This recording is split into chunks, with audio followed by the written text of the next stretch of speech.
violaron la ley son atendidas por el presidente o por el expresidente. Personas que por las cámaras ven cómo como un policía no fue recibido en la Casa Rosada. Eso habla de que a nosotros nos importa 3 carajos la ley. Lo que nos importa es la revancha, la bestialidad, salir, digamos, nos importará eso, o por lo menos a un grupo de personas, digo, ¿no? Pero a la ley no le importa, porque evidentemente esa persona no ejerció el protocolo como corresponde para utilizar un arma. Entonces, la ley no es un valor en Argentina. Ni hablar que si uno va, digamos, al Senado, hay un expresidente, ¿no?, que tiene 200 millones de causas y debería tener más, y está en el Senado. O sea, fue votado, ¿no? O sea, y el Senado lo apaña y demás, entre ellos. O sea, el valor de la ley en países como en Argentina es cero, nulo, ¿no? O sea, y los que más hablan de la ley son los que normalmente más infringen la ley. Los que más confunden al Estado con ellos mismos. Un poco más y dicen el Estado soy yo, al estilo Luis XIV. En una república, la gestión del día a día de gobierno no la realiza el que es elegido por el voto popular. La realiza la administración del Estado, la administración burocrática. Esto en todos los estados, incluso en las empresas privadas, los que, digamos, manejan la empresa no son los accionistas, son los que están ahí para cumplir esa función, que son burocracia, los CEOs, etcétera, etcétera, ¿no? O sea, son burocracia. Después tienen que responder a los accionistas y decirle, yo gané tanta plata, o sea, o hice a la empresa ganar tanta plata, etcétera, etcétera. Entonces, ¿qué tipo de característica tiene la burocracia en una república? En principio se eligen a sus integrantes por su calificación profesional. Segundo, son personas libres. Esto parece resultar obvio, pero hay que aclarar que en el tipo de ideal es así. O sea, tienen que ser libres de dominación personal, por ejemplo. Tercero, que nadie se adueña del cargo. El cargo no es del individuo. El cargo está un tiempo al individuo hasta que sea el momento de dejarlo, por lo que sea. Pero además, el individuo no es dueño de los medios para ejercer la dominación, para ejercer su tarea. ¿Cómo se llama? Los espías de la CIDE, la ex CIDE, ¿no?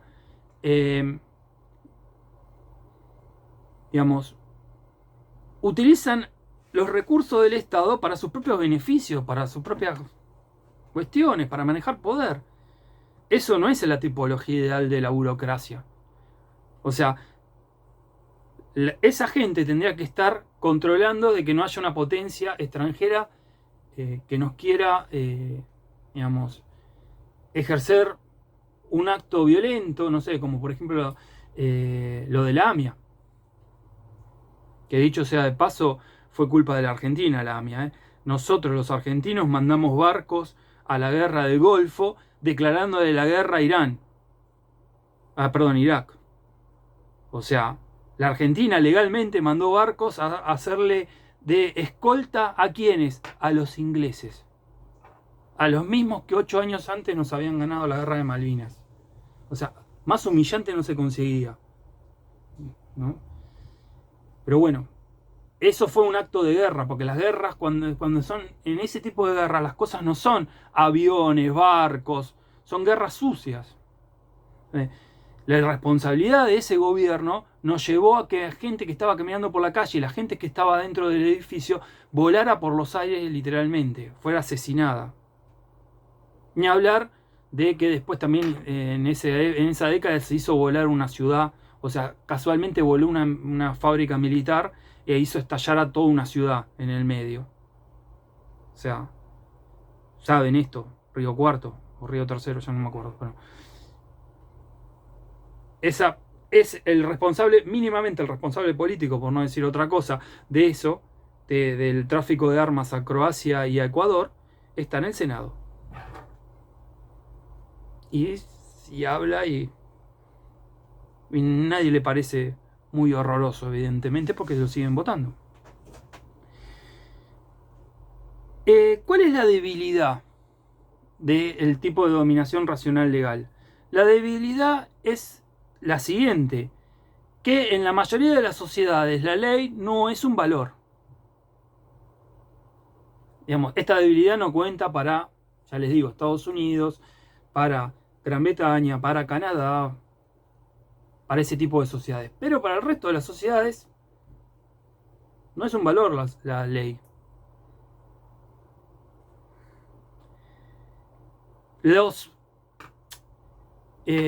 Digamos, tiene pocos valores axiológicos, tiene poco valor axiológico la ley. Digamos, mucho más fuerte, por ejemplo, la dominación tradicional o la dominación carismática en ese sentido. Por eso, conectándolo con Durkheim, es tan importante formar a los ciudadanos. Porque si uno forma ciudadanos que desprecian a la ley, ¿qué tipo de ciudadano, es decir, de habitante cívico tenemos? O sea, ven cómo hay momentos donde hay una cierta conexión entre un autor y el otro, que es lo que vimos hasta ahora. El núcleo de esta forma de la dominación, la forma de este tipo ideal, es la esfera económica. Hay tres formas básicas de distinguir el poder. En realidad hay más, pero hay tres básicas, que son el poder político, la esfera de lo político, la esfera de lo económico y la esfera de lo social. Además está lo religioso, lo familiar, la tribu, el clan, otras formas. Pero en la sociedad moderna hay básicamente tres formas de distribuir el poder. Y cada forma de distribuir el poder tiene diferentes lógicas y diferentes organizaciones. Uno puede ser igual políticamente, ¿no? Es decir, que su voto valga igual que otra persona, pero económicamente ser diferente. Por ejemplo, ser dueño de los medios de producción te pone muy por arriba que vender la fuerza de trabajo. ¿Se entiende? O sea, en ese sentido, se acabó la igualdad ahí. Dentro de estas tres esferas, vamos a ver que la más importante en principio es la económica, porque es el centro, es el núcleo de toda esta forma de dominación. ¿Por qué? Porque necesita del desarrollo histórico de los mercados. Los mercados no existían así como existen actualmente. Es un desarrollo bastante moderno. ¿Y qué significa que se desarrollen los mercados? En principio, que las empresas expropien los medios de producción. Esto no es Marx, esto es Weber. Las empresas expropiaron en algún momento de la historia los medios de producción. Se apropiaron de los medios de producción, por eso los medios de producción son propiedad privada. Después tiene que producir otro tipo de individuo que formalmente sea libre. ¿Por qué formalmente? Porque es libre políticamente, pero digamos, no le queda otra posibilidad en su vida que vender su mano de obra. Estamos tratando de respetar, no mezclarme yo con Marx hablando de Weber. Pero acá Marx, Weber tendría que claramente estar reconociendo la influencia de Marx, a pesar que ideológicamente no compartan nada, pero sí está reconociendo que la sociedad, los mercados, implica estos dos grupos de clases sociales. Después un mercado libre. O sea, un mercado libre es una libre disponibilidad de factores, de movimiento de esos factores, etcétera, etcétera. Capital, tierra y trabajo. Y además debe haber seguridad jurídica, es decir, un marco legal. Este marco legal implica otra cosa, que si hay propiedad, tiene que haber alguna relación social que asegure la propiedad. ¿Quién va a ser esa relación social que asegura la propiedad? Ahora te contesto, un minuto. ¿Cuál sería esa relación social que asegura la propiedad?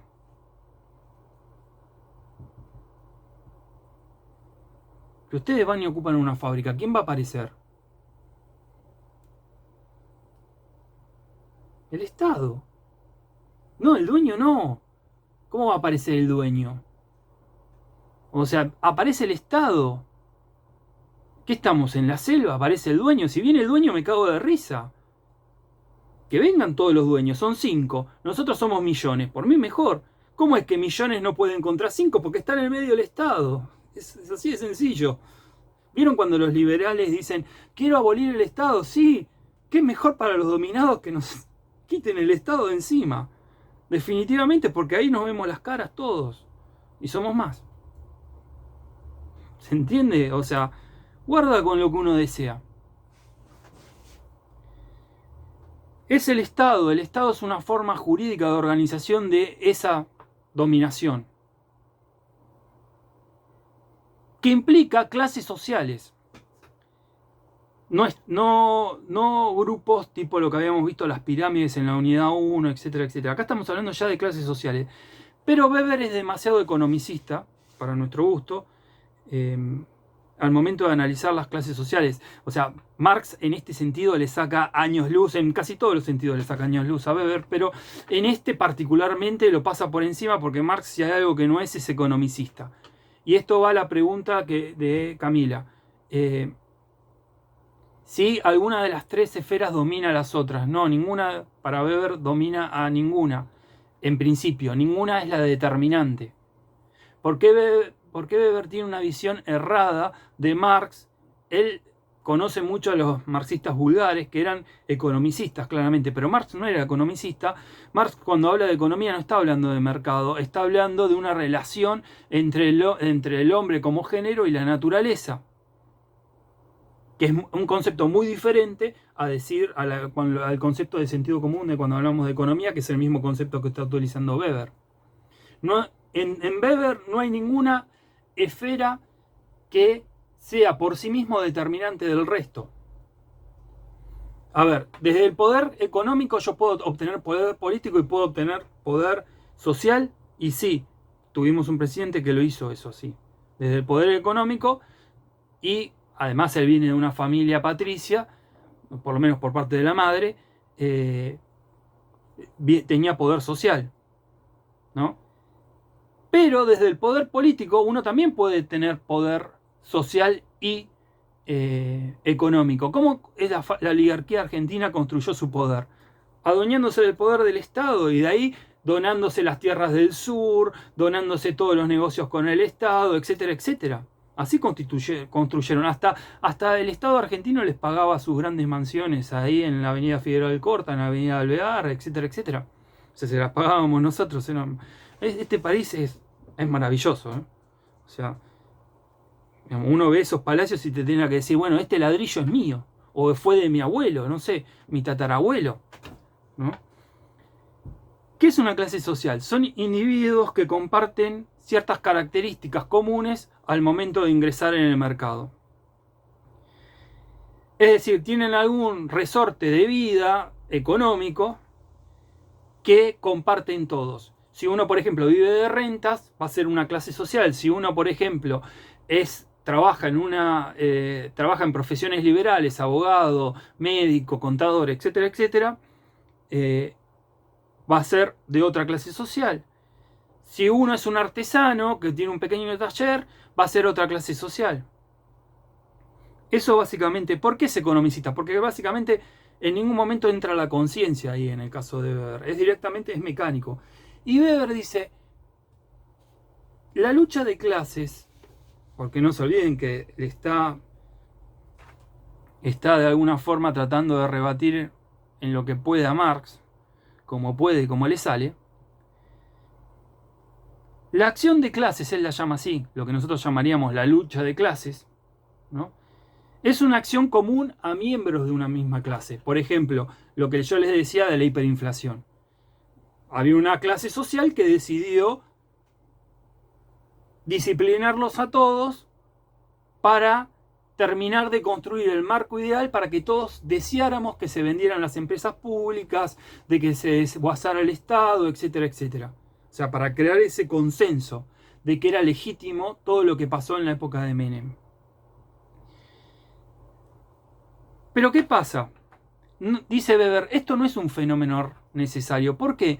Porque los individuos en general tienen la ilusión de creer de que ellos viven en una realidad social que es dada como natural. Y que es así y que no hay mucho que, digamos, enojarse, ni pelearse, ni nada. O sea, una realidad como naturalizada. Digamos, les cuesta captar que esa realidad la están construyendo ellos. Normalmente observan, si por ejemplo no les gusta la realidad, van a decir es culpa de tal o cual grupo. Los judíos en Alemania, los homosexuales en Alemania, todo eso, o aquel que ustedes quieran, ¿no? El que tiene todos los boletos para siempre ligarla es el peronismo, ¿no? O sea, pero siendo que el peronismo es muy responsable de lo que pasa, porque el presidente que estuvimos hablando en los 90 era bien peronista, súper peronista, 100% peronista. No me vengan a decir con que no era peronista. No. O sea, sí, es peronista, bánquensela y hagan lo que puedan. Pero no me digan la traición y esos ejemplos casi de Judas religiosos, porque políticamente no se los voy a aceptar. Perdón que se los diga, ¿no? O sea, no es así la política. Pero dicho sea de paso, ese partido no fue el único que gobernó en el siglo XX. Gobernaron otros también. O sea, gobernó el radicalismo y gobernaron los militares. O sea, entonces, la responsabilidad no es solamente de un grupo. ¿Qué supone la lucha de clases? Implica de que haya un desarrollo cultural. La derecha dice, cuando hay conflictos es porque la gente está enferma por ideología.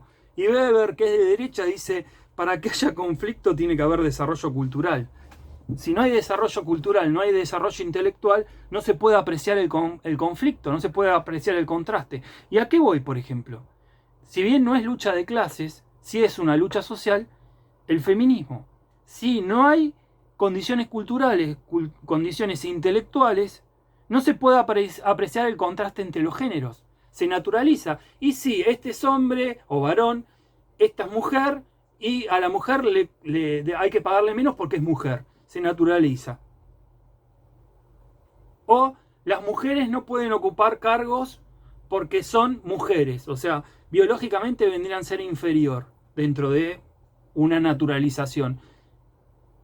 Entonces, para que se observe esto, se tuvieron que haber generado condiciones culturales e intelectuales para que se plantee la soberanía de la mujer sobre su cuerpo, para que se plantee la igualdad del varón y del hombre a nivel económico, y así un montón de dimensiones.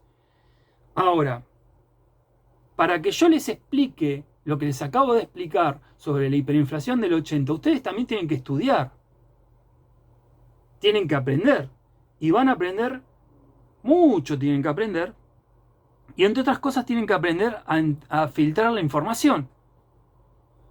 Porque si uno le pregunta a un neoliberal por qué hubo hiperinflación, el cabeza de termo le va a decir que fue por una cuestión de emisión, porque se descontroló la emisión.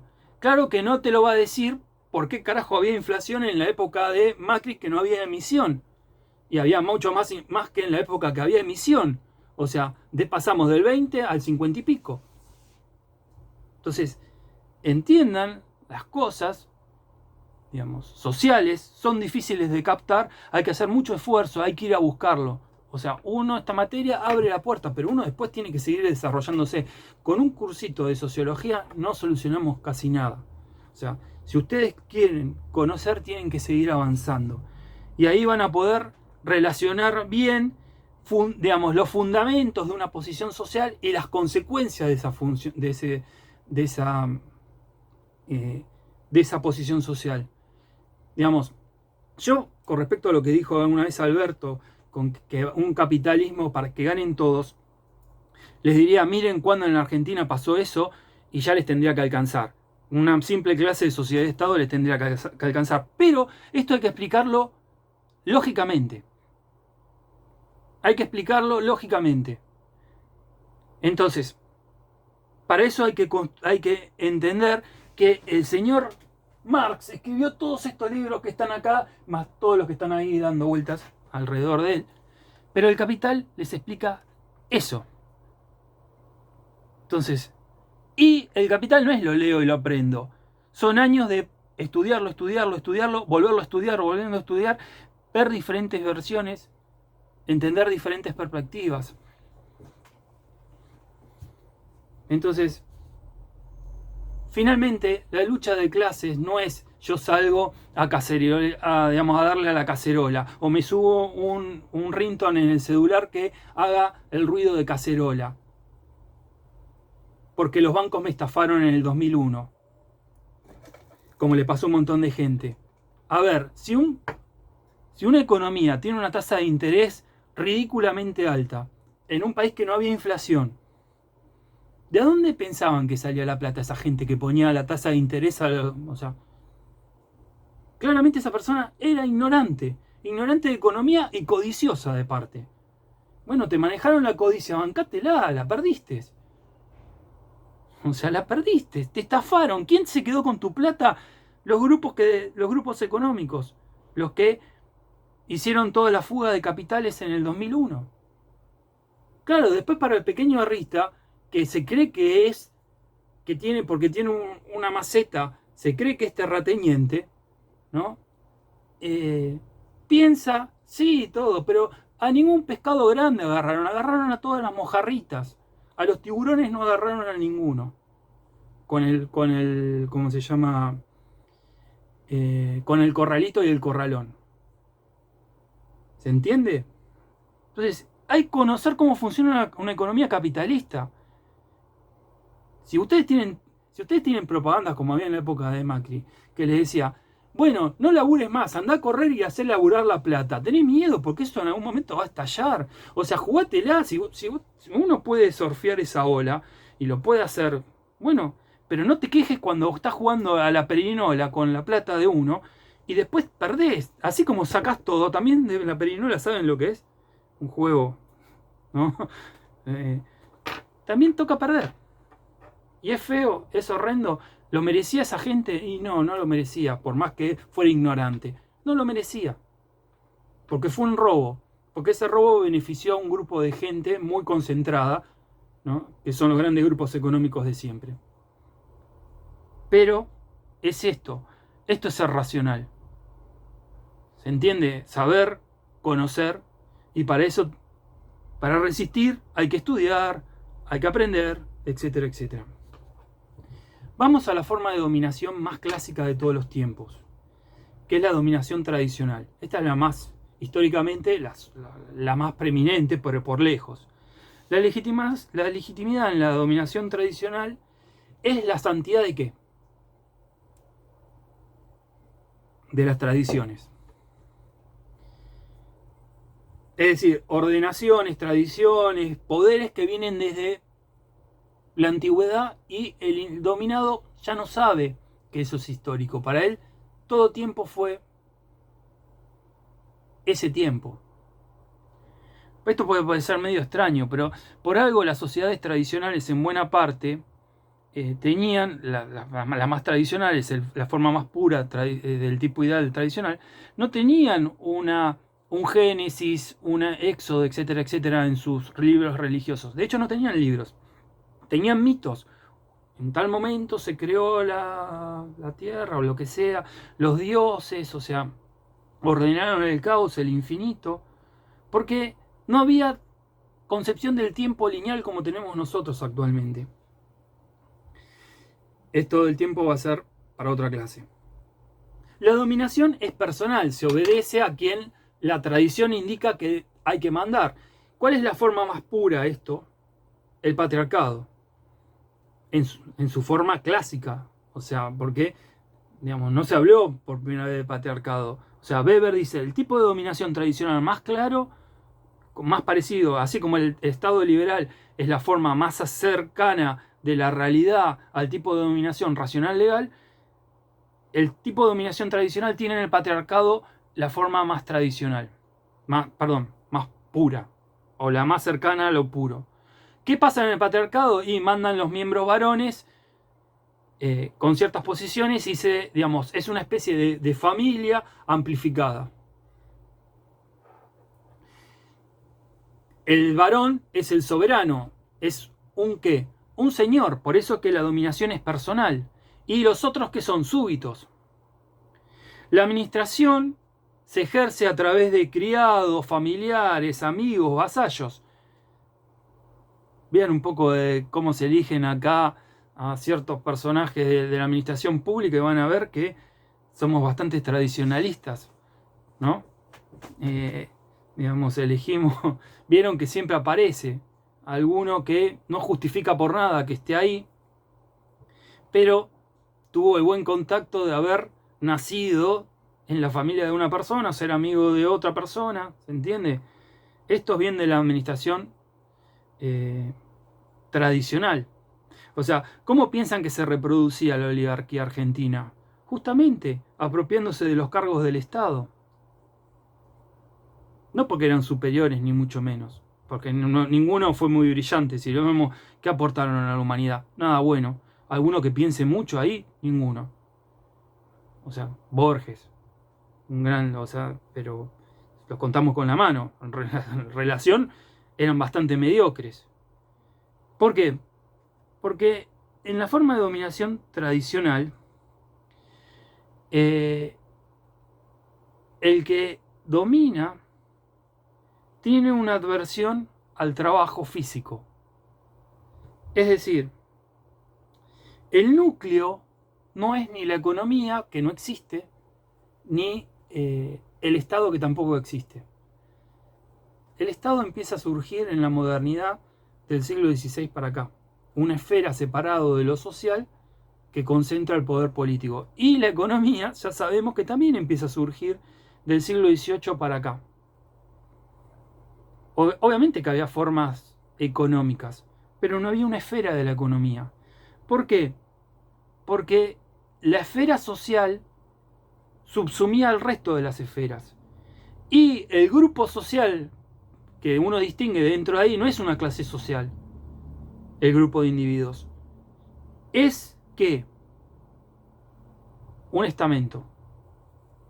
Un estamento es divisiones jerárquicas establecidas, digamos, de alguna forma jurídicamente, podría decirse, donde un grupo se apropia del monopolio del poder del honor social. La nobleza, por ejemplo. La nobleza no pagaba impuestos, la burguesía sí pagaba impuestos, entonces la burguesía le dijo, bueno, la francesa le dijo, bueno, te vamos a cortar la cabeza si no vas a pagar impuestos, ¿no? Era un privilegio, la monarquía, la nobleza y el clero no pagaban impuestos. Esos eran estamentos, los tres estados eran estamentos. El tercer estado era la bolsa de gatos, la nobleza y el clero. Fíjense que esos dos estamentos votaban juntos y siempre le ganaban al tercero.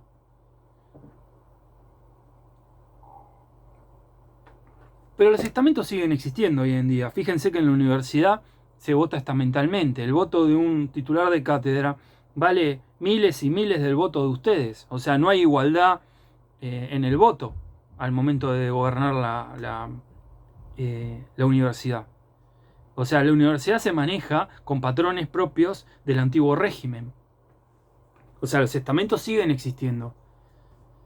No hay ninguna razón válida para decirme que un profesor titular vale más que el voto de ustedes, los alumnos del CBC. No hay ninguna razón política que ustedes me puedan decir. La modernidad dijo, un individuo, un voto. Principio básico de la modernidad. Entonces, no sé por qué ustedes valen su voto menos. Saben que ustedes votan para el claustro de alumnos, después está el claustro de, ¿cómo se llama?, egresados, y está el claustro de profesores. No todos los profesores, o sea, algunos profesores. Entonces, como profesores hay mucho menos que egresados y egresados hay mucho menos que alumnos, el voto principal es el de los profesores. Entonces los profesores manejan siempre el sistema político a su antojo.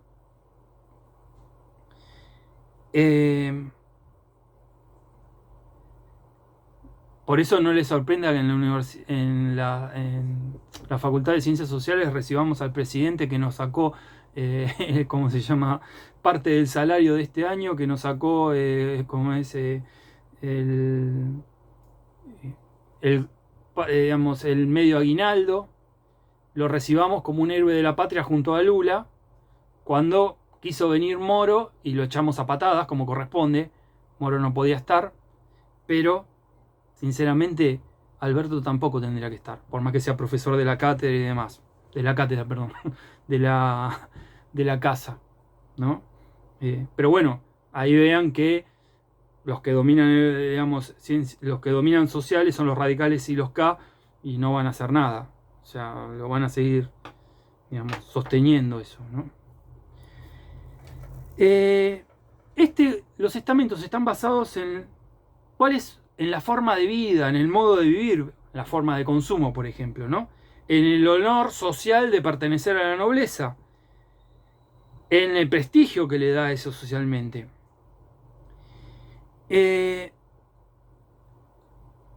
Y reniegan de trabajar, aún en términos burgueses de trabajar, de tener una empresa y ocuparse.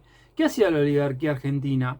Reinvertía la plata que ganaba para, ¿cómo se llama? Para producir grandes empresas. No, la gastaban yéndose a París, todo lo que ganaban, porque el prestigio era irse a París de vacaciones o irse toda la temporada a Mar del Plata. Esas personas vivían sin trabajar, pero sin trabajar aún en términos burgueses. O sea, no había nada más vulgar para esta gente que alguien que se dedicara a los fierros, es decir, que tuviera una empresa. ¿Se entiende esto? O sea, son, digamos, el estamento son todos, o sea, hasta fueron los que crearon la idea de que el trabajo es un castigo divino. Esto se registra en todos lados donde hay estamentos. Digamos, en Occidente, pero digamos, un estamento tiene una característica: nunca lo vas a encontrar agarrando una pala, nunca lo vas a encontrar trabajando esta gente. Y este estamento, sea el Papa, sea, digamos, un noble, sea la reina de Inglaterra. ¿Qué hace la reina de Inglaterra para ser súper rica? Para empezar, fue la primera burguesa, porque saben que la propiedad de la tierra en Inglaterra es muy diferente. O sea, uno tiene que renovar con digamos, cuando uno tiene una casa, la casa es propia, pero la tierra no es propia. La tierra es del señor de la tierra, del señor feudal. ¿Y saben quién es el mayor señor feudal? Mayor señora feudal, la reina de Inglaterra. Tienen las mejores tierras de Londres, que es una ciudad súper cara. Entonces, ustedes a la reina la van a agarrar tomando el té, haciendo lo que sea, cualquier cosa menos laburando. Y es la mejor representante de un estamento en la modernidad. ¿Cuál es la debilidad? La debilidad es que solamente se puede hacer lo que la tradición indica. Si uno, como gobernante, soberano, señor, se le ocurre hacer algo diferente a lo que la tradición indica, produce una resistencia tan grande que la realidad se lo lleva puesto. Ejemplos. Yo les subí el enlace al blog de Akenatón. Akenatón era un faraón en Egipto. Y como era un faraón, era un dios hecho hombre. Por lo tanto, nadie le iba a discutir nada al faraón. El faraón, de alguna forma, como dice una canción de Iron Maiden, era un esclavo del poder, ¿no? Pero es esclavo digamos, esclavo en el sentido de que puede hacer ciertas cosas, ¿no? Ser considerado un dios, pero hay muchas cosas que por más que era un dios no podía hacer. Por ejemplo, cambiar la religión. Él se le ocurre crear un sistema de religión más abstracto, más el antecedente, lo hemos hablado algo, de la religión monoteísta, de donde posiblemente los judíos se hayan robado la idea del monoteísmo. Esto es Egipto, ¿no? Y Akenatón saca todos los dioses zoomorfos que tenían los egipcios, Horus y todos los demás, con forma de halcón, forma de cocodrilo, cada uno tenía una función. Y pone un dios muy abstracto. Como era el faraón, nadie le dijo que no. Todos sí, sí faraón, sí faraón. Usted es Dios en la tierra y vamos a hacer lo que usted dice. Pero ¿qué pasó? Primero, a los campesinos esa forma de religiosa no les servía, porque el dios Horus, que lo miraba con cabeza creo que de halcón, ¿no? Y estaba el chacal, y etcétera, etcétera, para ellos eran los dioses, eran su fetiche, lo que habíamos visto en la clase de Durkheim. Entonces, para organizar sus penurias del día a día, eso les funcionaba. Pero además había todo un grupo de religiosos, que como todo grupo de religiosos tenía que vivir a costa de alguien, ¿no? Y ese grupo de religiosos le interesaba que ese culto se mantuviera. Si sacáramos a todos esos cultos, sacábamos a todos los lugares donde estaba el templo de tal dios, el templo de otro, y había peregrinaciones, y por eso se cobraba, por los servicios se cobraba. Si sacamos todo eso, tenemos un gran quilombo. Esta gente no va a querer dejar de ganar plata. Fíjense que hay religiosos que siguen juntándose solamente porque hay que seguir ganando plata, ¿no? Vean Brasil, ¿no? O sea, esto es así. O sea, es un interés material y no hay que obviarlo. Entonces, ¿qué pasó? Cuando se murió Akenatón, se lo borró de la historia, no pasó nunca. O sea, Akenatón es como que es un agujero negro en la historia de Egipto. Nunca pasó, nunca estuvo. Nunca estuvo, se lo borró. Otro ejemplo puede ser Robin Hood. Robin Hood es un bandido rural. Y hay muchas historias de bandidos rurales, especialmente en sociedades donde el mundo rural es importante.